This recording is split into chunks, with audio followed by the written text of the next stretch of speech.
Radio Publique Africaine.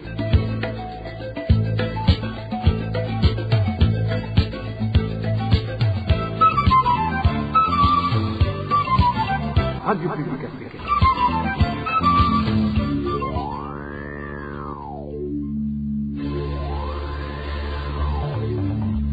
C'est le moment de suivre le journal parlé en français. À la présentation, Daniel Claire et la Trouve. Nous sommes vendredi 22 mai 2026. Bonsoir mesdames et messieurs. Bienvenue à ce journal dont voici d'abord les principaux titres. À Makamba, un homme échappe de justesse à une mutilation après une violente dispute conjugale à Bouga.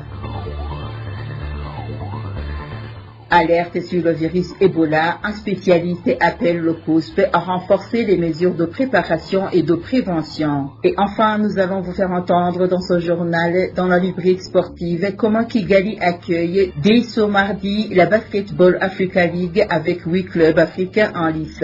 C'est tout pour le sommaire. Dans quelques poussières de secondes, le développement de ces titres.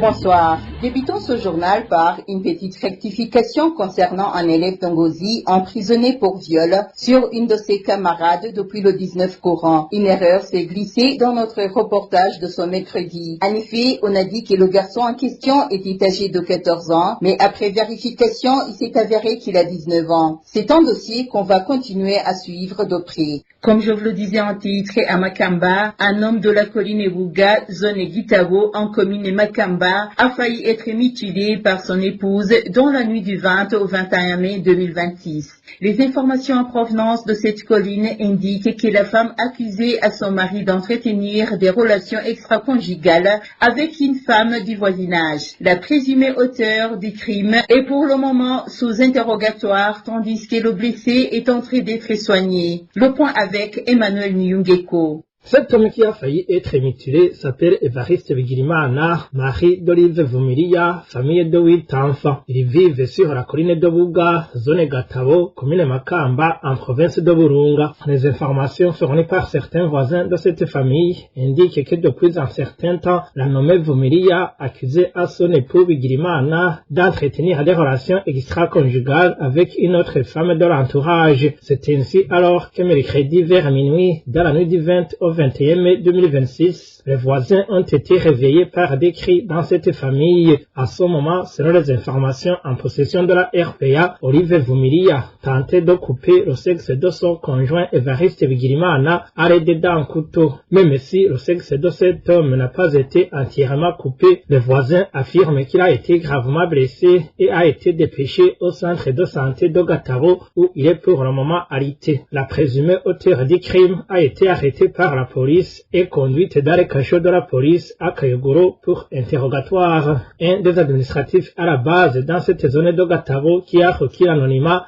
affirme que des conflits du genre sont couramment observés dans les familles et demande à ceux qui sont dans les mésententes de saisir le conseil des notables collinaires et s'il ne parvient pas à les réconcilier, saisir les échelons supérieurs.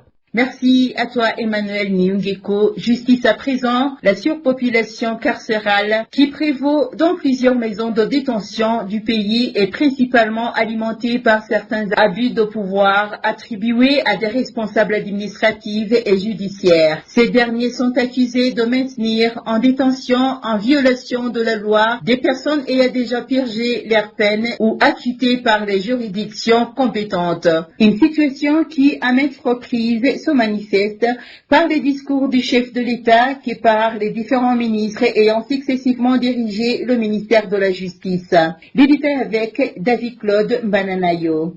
Malgré les propos tenus par le ministre de la Justice devant les députés, selon lesquels la surpopulation carcérale observée dans les différentes prisons du pays sera sensiblement réduite dans un délai de 2 mois, les déclarations du ministre lui-même laissent transparaître des doutes quant à la mise en œuvre effective de cette promesse. Lors de son intervention devant l'Assemblée nationale le 20 mai dernier, Alfred Aïchakié a en effet affirmé que certaines hautes personnalités du pays font obstacle à l'exécution des décisions prises par le ministère de la Justice. Il existe un problème lié à l'absence de prise de décision. Nous avons rappelé qu'en dehors des dossiers traités par les parquets, certains arrivent d'abord entre les mains des officiers de police judiciaire avant d'être transmis au parquet.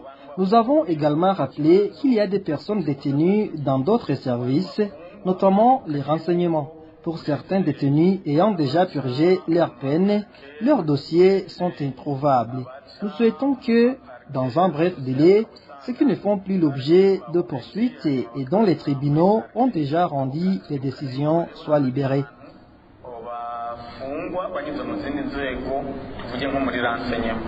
Les explications fournies par le ministre ont été interprétées par le président de l'Assemblée nationale comme une tentative de se décharger de ses responsabilités. Selon Daniel Gelaz Ndabilabe, ce type d'argument a déjà été avancé à maintes reprises par les précédents ministres de la Justice devant les parlementaires sans qu'aucune évolution notable ne soit enregistrée en matière de réduction de la population carcérale. Le président de l'Assemblée nationale a dès lors exhorté le ministre à identifier clairement les personnalités qu'il accuse d'entraver l'application des décisions judiciaires et administratives prises par son ministère. Qui sont réellement ces personnes accusées de bloquer les réformes? Pourquoi les ministres, malgré leurs déclarations répétées, ne les dénoncent-ils pas publiquement afin qu'elles soient identifiées et poursuivies par la justice? Pour leur part, certains observateurs considèrent que cette requête relève davantage d'une posture politique que d'une réelle volonté d'apporter des solutions au problème de la surpopulation carcérale. Selon ces derniers, même si les noms des personnes mises en cause venaient à être révélés, cela ne modifierait guère la situation actuelle. Ces analystes s'appuient notamment sur des propos tenus par le chef de l'État à Muramvya le 14 octobre 2024 lors du lancement des activités destinées à désengorger des établissements pénitentiaires. À leurs yeux, ces déclarations démontrent que le président de la République lui-même figure parmi les autorités régulièrement citées comme freinant l'exécution des mesures visant à réduire le nombre de détenus, notamment à travers des pratiques jugées contraires aux dispositions légales nationales et aux engagements internationaux du Burundi en matière des droits humains.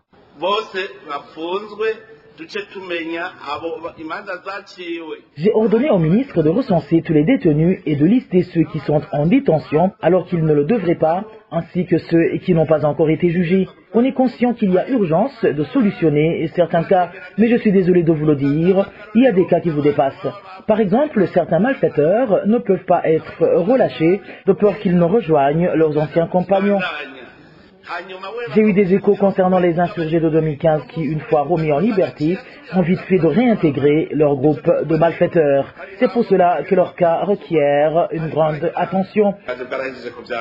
Des spécialistes du droit estiment par ailleurs que certaines déclarations du chef de l'État traduisent une méconnaissance, voire une remise en cause des principes consacrés par la Constitution, ainsi que des normes nationales et internationales relatives à la protection des droits fondamentaux et aux garanties judiciaires des citoyens. Merci à toi, David Claude Mbananayo. Dans le domaine politique, l'association Alicheto qui lutte contre le chômage et les violations des droits humains a déclaré que ni le ministre de la Justice ni les magistrats ne semblent être responsables de la surpopulation carcérale. Selon cette organisation, toute personne qui tente d'agir pour résoudre ce problème risque d'être démis de ses fonctions. Alicheto a ainsi proposé des mesures visant à réduire le nombre de détenus dans les prisons. Elle a notamment cité le cas de certaines personnes emprisonnées depuis 2015, parmi lesquelles certaines ont déjà été jugées et acquittées, tandis que d'autres ont purgé entièrement leur peine, mais restent malgré tout détenues jusqu'à ce jour. Suivez à ce propos Vianney Ndaïsaba, coordinateur national au sein de l'Alicheto. ministre de la Justice, sinon au sein de la JOTO, n'est pas responsable de la surpopulation carcérale. Nous estimons également que les magistrats n'ont aucune responsabilité dans cette situation de surpopulation des prisons. Nous souhaitons plutôt expliquer les véritables causes de ce problème. Nous sommes contents aussi que les parlementaires sont conscients de cette situation. C'est pourquoi nous voulons exposer clairement le problème et proposer des solutions. Les causes de la surpopulation carcérale sont les suivantes. Certaines personnes arrêtées lors des événements de 2015 faisaient atteinte à la sécurité de l'État, demeurent encore aujourd'hui en détention. Parmi elles, certaines ont pourtant été acquittées par la justice, tandis que d'autres ont déjà purgé leur peine, mais restent malgré cela emprisonnées jusqu'à présent. Les magistrats souhaiteraient les libérer, mais toute personne qui tente de le faire risque d'être immédiatement révoquée de ses fonctions. Cela montre que ce problème est avant d'ordre politique. Nous demandons donc au chef de l'État de prendre ce dossier à main, car les personnes arrêtées en 2015 ne devraient pas continuer à remplir les prisons indéfiniment. Si le problème est politique, qu'il soit résolu politiquement, car la situation évolue avec le temps. Nous demandons la libération de nos concitoyens acquittés par la justice, ainsi que de ceux qui ont déjà purgé leur peine conformément à la loi. Il est nécessaire de les offrir un accompagnement ou une réinsertion qu'il en bénéficie. Et le ministre de la Justice et les magistrats nous semblent capables de résoudre ce problème. Nous demandons donc au gouvernement et au Parlement d'intervenir afin que cette question soit définitivement réglée. Une autre cause de la surpopulation carcérale est liée aux accusations de viol. Aujourd'hui, aucun magistrat ni aucun acteur judiciaire n'ose libérer une personne accusée de ce crime. Nous voulons alerter les juges, les procureurs, le ministre de la Justice ainsi que les parlementaires sur l'apparition d'une nouvelle forme de la manipulation que nous qualifions de montage stratégique de viol. Selon la JOTO, certaines femmes et jeunes filles utiliseraient désormais les accusations de viol comme une arme. De nos jours, il suffit qu'il y ait un conflit entre voisins partageant une même parcelle ou une limite de propriété ou une personne affirmée. Ma fille a été violée par cet homme. Dès qu'une accusation de viol est évoquée, l'homme concerné est immédiatement arrêté et emprisonné sans véritable vérification et il peut y rester longtemps, même lorsqu'il est innocent. Nous souhaitons attirer l'attention sur le fait que ces accusations contribuent également à l'augmentation du nombre de détenus dans les prisons. Nous demandons qu'il exige des moyens scientifiques et fiables permettant d'établir avec certitude qu'un viol a réellement eu lieu. Car lorsqu'une jeune fille a déjà perdu sa virginité ou qu'une femme a eu des relations sexuelles auparavant, il devient difficile de déterminer avec exactitude qu'il s'agit réellement d'un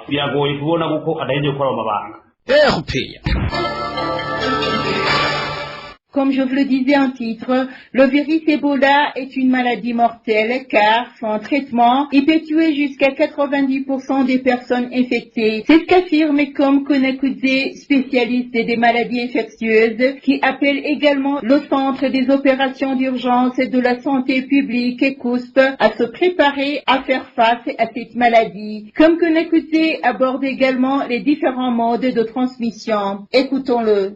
Une épidémie à virus d'Ebola a été encore une fois déclarée par les pays voisins, le Congo surtout, qui est plus proche, et l'Ouganda, qui est à environ 400 km du Burundi. Il faut savoir que c'est une maladie extrêmement mortelle, jusqu'à 25% du taux de mortalité si l'épidémie est sous contrôle, mais ce taux peut aller jusqu'à 90% en dehors du contrôle efficace de l'épidémie. Aujourd'hui, un vaccin et des médicaments curatifs sont disponibles, mais on ne sait pas exactement si le Burundi en possède en termes de prévention une quantité de ces produits. Vous vous rappelez aussi qu'en 2014-2016, une forte épidémie de grande envergure a frappé l'Afrique de l'Ouest, qui était estimée à 67% plus importante que d'autres épidémies qui ont été recensées depuis 1976, qui est l'année de la découverte du virus